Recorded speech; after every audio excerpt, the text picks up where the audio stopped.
फिर अगला पॉइंट हमारा आ गया बिल्डिंग ब्लॉक ऑफ IoT। अब यहां से समझिएगा बिल्डिंग ब्लॉक ऑफ IoT का मतलब क्या है। 4 ही पॉइंट थे इसके, सेंसर जो मैंने आपको पहले बताया, प्रोसेसर, गेटवे और एप्लीकेशन। ये है क्या, किसी भी IoT डिवाइस को बनाने के लिए या बिल्ड करने के लिए ये 4 चीज हमें याद रखनी होती है। अब IoT डिवाइस बना रहे सेंसर ना हो ऐसा पॉसिबल नहीं हो सकता। सेंसर होगा, जरूर होगा, ऑफकोर्स होगा। ओके, तो सेंसर का काम क्या है, जो हमने पीछे पढ़ा, फिजिकल एनवायरनमेंट से डेटा को कलेक्ट करना। वो डेटा को कलेक्ट करता है, प्रोसेस नहीं करता। क्या करेगा, कलेक्ट करेगा। कलेक्ट करके वो कहां भेजेगा, प्रोसेसर के पास भेजेगा। किसके पास भेजेगा, प्रोसेसर के पास। प्रोसेसर ने क्या किया, उस डेटा को लिया, प्रोसेस किया। प्रोसेस करने के बाद वो एप्लीकेशन के पास भेजेगा। लेकिन वो एप्लीकेशन के पास भेजने के लिए इतना कैपेबल नहीं है। वो भेजेगा किसके थ्रू भेजेगा, गेटवे के थ्रू भेजेगा। गेटवे क्या है, गेटवे वो नेटवर्क है जो मेरे एक पॉइंट से दूसरे पॉइंट तक डेटा लेके जा रहा है। वो एक नेटवर्क है मेरा। ओके, और ये एप्लीकेशन क्या है मेरे लिए, एप्लीकेशन वो प्लेटफॉर्म है जहां पर सेंसर द्वारा कलेक्ट किए गए डेटा को हम देखते हैं। समझ गए मेरी बात। तो यही चारों चीज मिलकर क्या बनती है, बिल्डिंग ब्लॉक ऑफ IoT बनती है। ओके, तो एक पॉइंट और समझिएगा, सेंसर जो है इसे कहा जाता है फ्रंट एंड। क्या कहते हैं हम इसे, फ्रंट एंड। ठीक, और जो एप्लीकेशन है मेरा, ये मेरा, इसे हम लास्ट एंड भी कह सकते हैं या फिर बैक एंड भी कह सकते हैं। बहुत चीजें हैं, इसे बहुत नाम से भी कह सकते हैं। ठीक, अब दोनों का मतलब क्या हो गया, फ्रंट एंड मतलब क्या हो गया कि पहले कौन वर्किंग में आ रहा है, सेंसर आ रहा है। लास्ट में कौन वर्किंग में आएगा, एप्लीकेशन आएगा। समझ गए मेरी बात। देखिए वही चीज है, सेंसर वही डेफिनेशन है। सेंसर किसी भी IoT डिवाइस की फ्रंट एंड यूनिट है, जो मैंने आपको बताया। उसका मेन वर्क क्या है, फिजिकल एनवायरनमेंट से डेटा कलेक्ट करना, उसे डेटाबेस में या प्रोसेसिंग के थ्रू प्रोसेसिंग कराने के लिए लेके जाना। फिर प्रोसेसर आया, प्रोसेसर का मेन काम क्या है, प्रोसेसर हम जब से हम कंप्यूटर्स पढ़ते आ रहे हैं, आपने कभी बचपन में पढ़ा होगा, हमेशा कहा गया है कंप्यूटर का दिमाग क्या है, CPU, और CPU एक्चुअल में होता क्या है, प्रोसेसर। तो इनडायरेक्टली या डायरेक्टली हम बोल रहे हैं प्रोसेसर क्या है, किसी भी डिवाइस के लिए उसका ब्रेन है। ओके, इसका मेन काम क्या है, सेंसर द्वारा कलेक्ट किए गए डेटा को प्रोसेस करना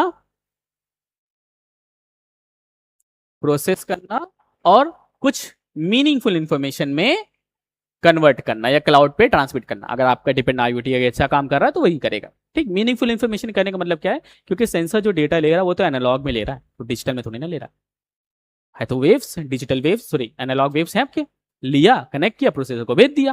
प्रोसेसर क्या करेगा, उसे मीनिंगफुल इंफॉर्मेशन ह्यूमन लैंग्वेज की में कन्वर्ट करेगा कि ह्यूमन उसे समझ सके, जान सके कि है क्या, वो क्या कलेक्ट किया सेंसर ने, कौन सा डेटा कलेक्ट किया।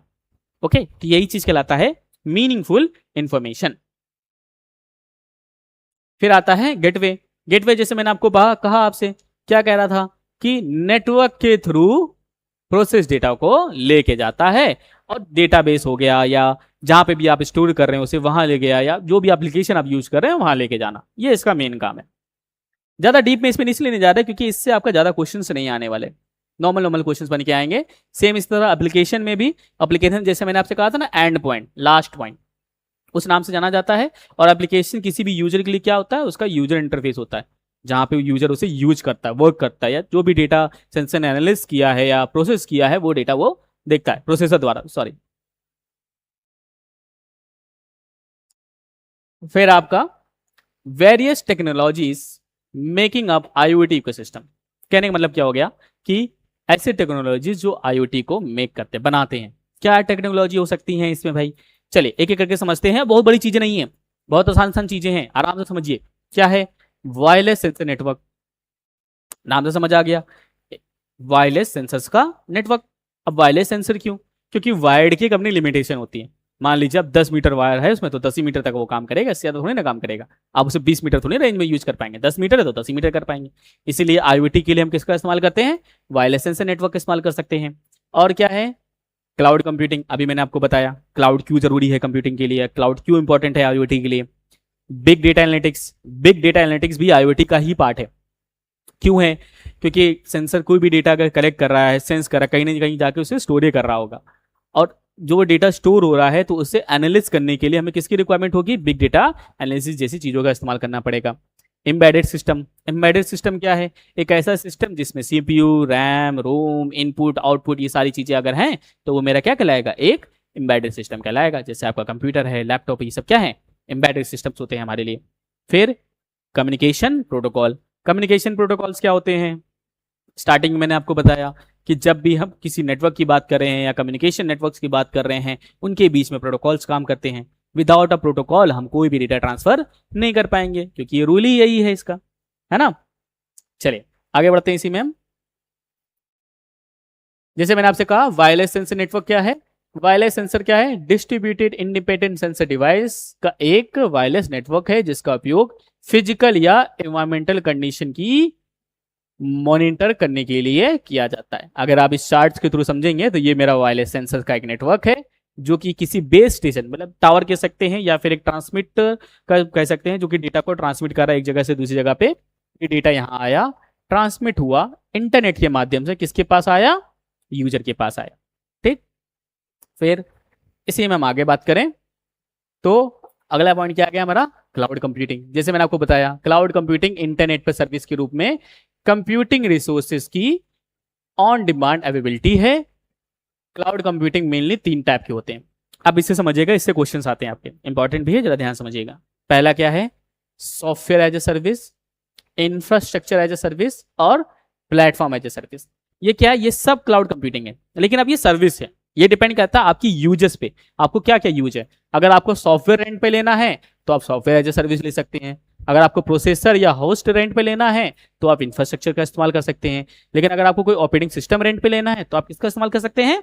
प्लेटफॉर्म का इस्तेमाल कर सकते हैं। इसे शॉर्ट फॉर्म में आप याद कर सकते हैं, बहुत आसान है याद करना। या तो आप SIP ऐसे याद कर लीजिए, सॉफ्टवेयर, इंफ्रास्ट्रक्चर और प्लेटफॉर्म, ऐसे याद कर सकते हैं। या फिर आप इसे याद कर सकते हैं IPS। तरीके बहुत याद करने के। I से आपका इंफ्रास्ट्रक्चर हो गया, P से आपका प्रोसेसर हो गया और S से आपका सॉफ्टवेयर हो गया। ठीक, बहुत सारे तरीके से याद करने के लिए। ओके, क्वेश्चन कैसे बनेगा? क्वेश्चन ऐसे बन सकता है कि कौन से सर्विस के लिए, मतलब कौन सी सर्विस का हम यूज करें जिसमें हम ऑपरेटिंग सिस्टम मुझे मिल सकता है, या होस्ट के लिए हमें कौन सा सर्विस चाहिए। अगर मैं कोई सॉफ्टवेयर रेंट पे ले रहा हूं तो उसके लिए मुझे कौन सा क्लाउड सर्विस चाहिए। ऐसे क्वेश्चंस बन सकते हैं। हो सकता है नॉर्मल तौर पे क्वेश्चंस आ जाएं। कैसे क्वेश्चंस आएगा? आपके सामने नाम लिख देगा कि ये बताइए PAAS इसका क्या फुल फॉर्म है, ये बताइए। तो अगर आपको याद होगा तो आप बता सकते हैं कि इसका क्या नाम है। ठीक है, समझ गए मेरी बात? चलिए, फिर वही मैंने कहा बिग डेटा एनालिटिक्स। ये क्या है? बिग डेटा का मीन स्ट्रक्चर्ड और अनस्ट्रक्चर्ड डेटा का एक लार्ज सेट होता है। अब लार्ज सेट मतलब जहां पे हम पेटाबाइट्स, गीगाबाइट्स की बात करें, जीबी की बात नहीं कर रहे हैं। जीबी तो छोटा हो गया, जीबी से भी बड़े होते हैं। टेराबाइट होता है, पेटाबाइट होता है, एक्सोबाइट होता है, बहुत सारे होते हैं, इससे भी बड़े बड़े होते हैं। ठीक, उन डेटा का एनालिसिस करके प्रॉब्लम्स की प्रेडिक्शन करना या उनके होने से पहले उसे फिक्स करना होता है। बिग डेटा कोई छोटी मोटी चीज नहीं। हम जितने बड़े बड़े इनोवेशंस देख रहे हैं, जितने बड़े बड़े डेवलपमेंट्स देख रहे हैं, ये आज नहीं हुआ। आज की ऐसा नहीं कि सुबह उठा, मैंने मूड बनाया कि आज मुझे ये करना, मैंने कर दिया। नहीं, मेरे पास डेटा होगा। कैसा डेटा होगा? कई सालों का डेटा रखा होगा किसी पर्टिकुलर डिवाइस को लेकर। उस डिवाइस को डेटा का मैं एनालिसिस कर रहा हूँ। एनालिसिस करने के बाद उसमें क्या इंप्रूवमेंट कर सकते हैं जो आज की डेट में या आने वाले फ्यूचर्स तक वही चलता रहे, कोई और यूज ना हो। जैसे फोन्स को देख ले, सबसे बेस्ट एग्जांपल आज के डेट में फोन्स में। अगर आपको याद होगा स्टार्टिंग टाइम में फोन्स कीपैड आते थे, कीपैड फोन्स होते थे जो बहुत मार्केट में चलते थे। नोकिया सबसे फेमस रहा है फोन। फिर धीरे धीरे आगे बढ़ा, टच फोन आया। टच फोन धीरे धीरे आगे बढ़ते जगह स्मार्टफोन आ गया। अब वो आगे बढ़ता जा रहा और इनोवेटिव होता जा रहा, करवा जा रहा। पता चला आने वाले टाइम पे अगर आप देखेंगे तो फोन की बॉडी ही गायब हो गई, बस एक नॉर्मल से स्क्रीन निकल के आ रही है। हाथ में आपने बैंड पहन रखा है, बटन दबाए, स्क्रीन ओपन होगी, स्क्रीन आप टच कर रहे हैं। वो एक तरह से विजुअल स्क्रीन होगी, फिजिकल कुछ नहीं है, विजुअल। आप ऐसे करेंगे वो अपने आप काम करेगा। ये डेवलप करा जा रहा है, बनाया जा रहा है, स्मार्ट ग्लासेस बनाए जा रहे हैं। ये सब क्या है? ये सब IoT रही है। लेकिन ये एक दिन में नहीं हो रहा, ये डेटा है, एनालिसिस किया जा रहा, बहुत बड़ा डेटा है जिसको एनालिसिस कर रहे हैं, डेवलपर से एनालिसिस कर रहे हैं, इन्वेंटर से एनालिसिस कर रहे हैं और एनालिसिस करके इसे बनाया जा रहा है। तो बहुत छोटी चीज नहीं है बिग डेटा, नाम से समझिए, बिग डेटा, बड़ी चीजें। ओके, चलिए फिर एम्बेडेड सिस्टम। जैसे मैंने आपसे कहा एम्बेडेड सिस्टम एक कंप्यूटर सिस्टम है जिसमें एक प्रोसेसर मतलब दिमाग है उसका, मेमोरी जिसमें डेटा वो स्टोर करेगा, input output device. Input output device का मतलब क्या होगा? इसमें हम इनपुट डिवाइस कनेक्ट कर सकें, आउटपुट डिवाइस कनेक्ट कर सकें और उससे रिलेटेबल डिवाइस का कॉम्बिनेशन होता है। ठीक, जिसमें हार्डवेयर और सॉफ्टवेयर, दोनों होते हैं। एग्जाम्पल की बात करें, एग्जाम्पल क्या क्या हो सकते हैं, तो स्विच हो गए, राउटर्स हो गए, मॉडेम्स हो गए, या फोन। फोन भी हमारा कैसा है, एक एम्बेडेड डिवाइस होता है, एम्बेडेड सिस्टम्स होता है। ओके, फिर आगे हमारा कम्युनिकेशन प्रोटोकॉल, जो मैंने आपको कहा कम्युनिकेशन प्रोटोकॉल के बिना हम किसी भी एक डिवाइस से दूसरे डिवाइस से कनेक्ट नहीं कर सकते, क्योंकि यही प्रोटोकॉल डिसाइड करता है डेटा को कैसे लेके जाना है, डेटा को कैसे लेके आना है। प्रोटोकॉल का मतलब ही यही होता है, सेट ऑफ रूल्स। ये याद रखिएगा, भूलिएगा नहीं। ओके, तो आईओटी में कम्युनिकेशन प्रोटोकॉल और टेक्नोलॉजीज यूज करी जाती है। कुछ प्रमुख आईओटी टेक्नोलॉजीज और protocol like Bluetooth, wifi, radio protocols, LTA, ठीक, जिनका यूज आईओटी डिवाइस के बीच कम्युनिकेशन स्टेबलाइज करने के लिए किया जाता है। ये याद रखिएगा, भूलिएगा नहीं। ओके, चलिए अब कुछ प्रोटोकॉल्स यहां पे दे रखा है, जैसे एक हमारा कोप है, ठीक, कॉन्स्ट्रेन्ड एप्लीकेशन प्रोटोकॉल। ये है क्या, छोटे छोटे पॉइंट्स है, जरा इसको समझिएगा, ज्यादा इसमें डीप में नहीं जाना हमें, क्योंकि इक्का दुक्का पॉइंट्स से क्वेश्चंस बनते हैं। इसका इस्तेमाल कहाँ होता है, छोटे एरिया के लिए यूज किया जाता है। ठीक, ये बेसिकली किसके लिए यूज किया गया है, एक कांस्टेंट डिवाइसेस या नेटवर्क के लिए इसे डिजाइन किया गया है। कैसा आर्किटेक्चर है, रेस्टफुल आर्किटेक्चर है। पावर कंजप्शन कैसा है, लो होता है। किसके बेस पे काम कर रहा है, यूडीपी बेस पे काम कर रहा है। अब ये यूडीपी क्या है, अगर आपने ओएसआई मॉडल पढ़ा होगा, टीसीपी आईपी मॉडल पढ़ा होगा, तो वहां पे आपको दो प्रोटोकॉल सुनने के बारे में पढ़ा होगा। एक आता है यूडीपी प्रोटोकॉल, एक आता है आपका टीसीपी प्रोटोकॉल। ये दोनों क्या है, यूडीपी मतलब होता है यूजर डेटाग्राम प्रोटोकॉल, टीसीपी मतलब होता है ट्रांसमिशन कंट्रोल प्रोटोकॉल। दोनों के बीच में डिफरेंस क्या है, एक प्रोटोकॉल सिक्योर है, एक प्रोटोकॉल नॉन सिक्योर है। कौन सा, टीसीपी सिक्योर है, यूडीपी मेरा नॉन सिक्योर है। ऐसा क्यों, अगर मैं यूडीपी प्रोटोकॉल यूज कर रहा हूं और उसके थ्रू मैंने कोई भी मैसेज भेजा, मान लीजिए आपके फोन में यूडीपी प्रोटोकॉल काम कर रहा है, आपने किसी को मैसेज भेजा, मैसेज यहां से चला गया, ठीक, अब इस नेटवर्क जो भी डेटा जा रहा है वो तो वायरलेस जा रहा है, हो सकता है इस वायरलेस एनवायरनमेंट में कहीं खो गया, अपने पाथ से भटक गया, तो ना ही आपको पता चलेगा आपका डेटा गया, ना उसे पता चलेगा आपका डेटा आया, दोनों अनजान पड़े बैठे हैं। ठीक, लेकिन ये चीज टीसीपी में नहीं होती। टीसीपी में क्या है, आपने डेटा यहां से भेजा और बाई चांस आपका डेटा कहीं खो गया, यूजर एंड तक नहीं पहुंचा जिसे आप भेज रहे हैं, तो क्या होगा, आपके पास एक रिवर्ट मैसेज आ जाएगा, this message will be not send, send again, ऐसे एक मैसेज आ जाएगा। ठीक, तो यही डीवीचे के बीच में डिफरेंस है, इन दोनों के बीच का डिफरेंस है। तो मोस्टली जो हमारे आज के टाइम पर नेटवर्क है उसमें जो इस्तेमाल किया जा रहा है वो कौन सा इस्तेमाल किया जा रहा है, टीसीपी का इस्तेमाल किया जा रहा है। यूटीपी का इस्तेमाल आप इतना नहीं होता। समझ गए मेरी बात, हो कहाँ रहा है इस्तेमाल, तो स्मार्ट सिटीज में इसका यूज किया जा रहा।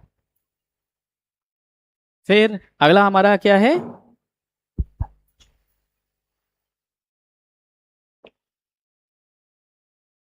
फिर अगला हमारा क्या है, करेक्टरिस्टिक्स एचटीटीपी और एचटीटीपीएस को लेकर। ये है क्या, तो दोनों के बीच में एक छोटा सा डिफरेंस है, छोटा सा, ज्यादा बड़ा डिफरेंस नहीं, अगर आप इसका फुल फॉर्म समझते हैं, हाइपर टेक्स्ट ट्रांसफर प्रोटोकॉल।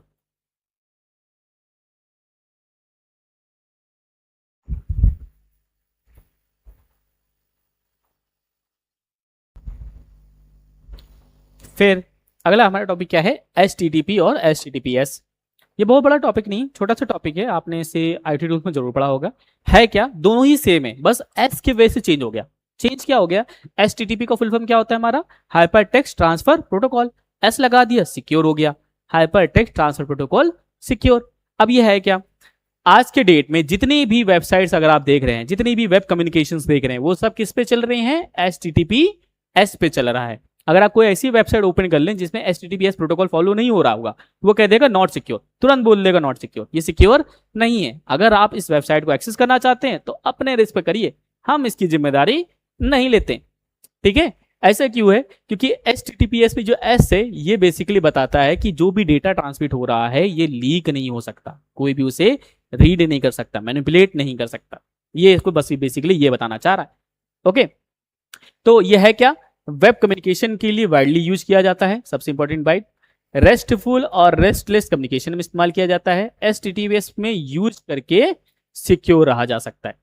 कहां पे हो रहा है, वेब बेस्ड आईओटी एप्लीकेशंस में इस्तेमाल किया जा रहा है और क्लाउड बेस्ड आईओटी सर्विसेज में इसका इस्तेमाल किया जा रहा है। फिर आगे DDS, data distribution service. Data distribution service मतलब क्या हो गया, नाम से समझ आ रहा है, डेटा को डिस्ट्रीब्यूट करने वाला एक सर्विस। ये है क्या, रियल टाइम डेटा एक्सचेंज करना, पब्लिश एंड सब्सक्राइबर मॉडल को फॉलो करना, रियल टाइम की रिक्वायरमेंट्स वाली कॉम्प्लेक्स सिस्टम के लिए ये सुटेबल है। कहाँ यूज हो रहा है? इंडस्ट्रियल ऑटोमेशन में इसका इस्तेमाल किया जा रहा है और हेल्थ केयर सिस्टम्स में इसका इस्तेमाल किया जा रहा है। फिर अगला पॉइंट हमारा, IoT system consist of the following components. कहने का मतलब क्या है कि अगर मैं IoT सिस्टम कुछ बना रहा हूं तो ये कुछ ऐसे कंपोनेंट्स हैं जिसे उसे फॉलो करना होगा या जिसे उसे मानना ही होगा। क्या क्या हो सकता है? डिवाइसेस, कॉमन सी बात है, resources, controller service, database, web service, analyst component और एप्लीकेशन। ये 7 पॉइंट ऐसे हैं जिसे भी IoT डिवाइस या IoT सिस्टम बना रहा है तो उसे इसे फॉलो करना पड़ेगा। पड़ेगा क्या मतलब? जरूरी ही यही है, हमें करना ही यही पड़ेगा। ठीक है, क्यों करना पड़ेगा अब जैसे समझते हैं। अब ये जरूरी नहीं है कि 7 पॉइंट दिए तो सातों को सातों करना जरूरी है। अगर आपको एक नॉर्मल IoT डिवाइस बना रहे हैं जिनमें इन 7 पॉइंट से सिर्फ 4 की रिक्वायरमेंट है तो आप 4 ही यूज करिए।